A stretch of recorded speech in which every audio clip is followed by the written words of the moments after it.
444 enregistrements de Bernard de Montréal, eh bien, c'est ce que vous pouvez retrouver en cliquant sur le lien web qui figure en bas de cet enregistrement.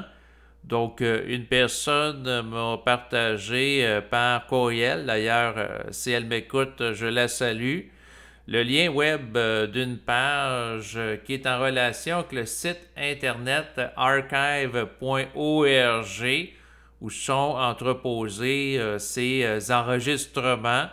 Donc, c'est des enregistrements dans certains cas qui vont avoir 15 minutes, 40 minutes, 45 minutes, etc. Donc, il y en a pour plusieurs heures. C'est par rapport à la collection d'enregistrements de mini-rencontres de Bernard de Montréal. Il l'a réalisé en petit groupe de 1981 à 1983.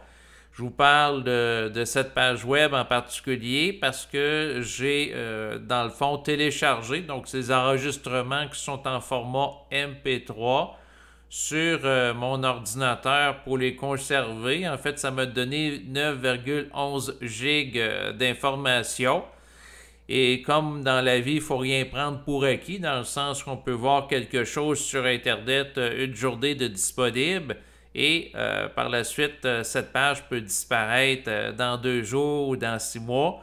Eh bien, c'est la raison pour laquelle j'ai sauvegardé donc, les enregistrements sur mon ordinateur et j'en ai fait également des copies de sûreté sur un port USB dans le fond externe à l'ordinateur et également un autre ordinateur distinct.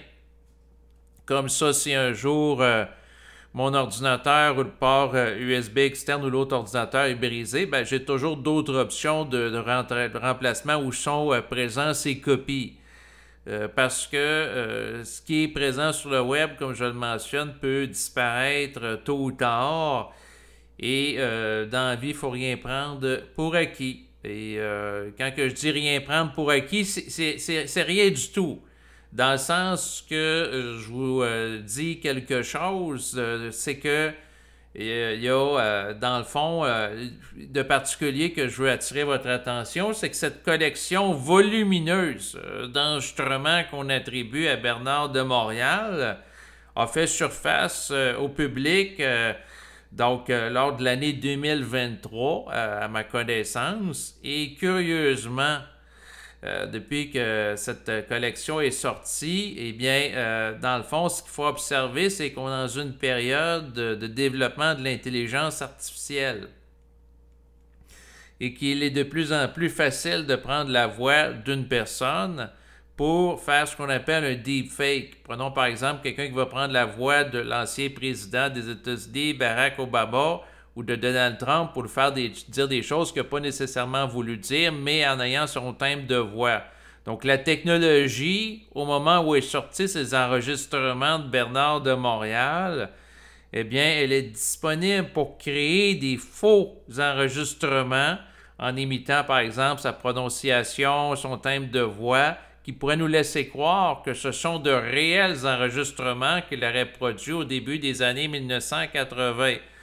Donc, c'est sûr que par rapport à ces enregistrements-là, à première vue, ils m'apparaissent authentiques, mais il ne faut rien prendre pour acquis. C'est sûr que ce qui est un petit peu déplorable, c'est que ces enregistrements sont sortis au moment même où l'intelligence artificielle est suffisamment sophistiquée pour nous donner l'impression que des gens ont prononcé des discours qu'ils n'ont pas prononcés dans le domaine de la politique.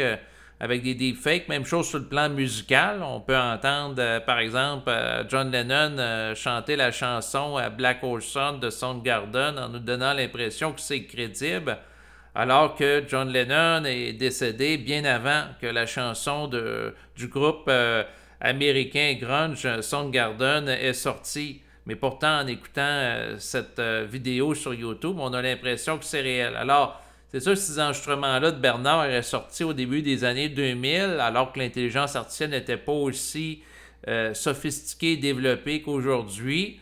Bien, à ce moment-là, ça donnerait plus de crédibilité à ces enregistrements. Mais aujourd'hui, compte tenu du fait qu'ils sont apparus à ma connaissance de ce que j'ai vu en 2023, c'est sûr que ça soulève certaines interrogations. Donc, c'est sûr que malheureusement, je n'ai pas eu accès aux bandes magnétiques d'origine et on fait référence en bas de ce lien web à merci à Madame Desprairies. Donc, je ne sais pas c'est qui, je ne sais pas si elle peut identifier ces enregistrements, etc. Mais quoi qu'il en soit, j'ai écouté ces enregistrements-là et j'ai trouvé les contenus intéressants et dans la même lignée que des enregistrements que j'avais déjà entendus de Bernard de Montréal là, par rapport à la période des années 1980.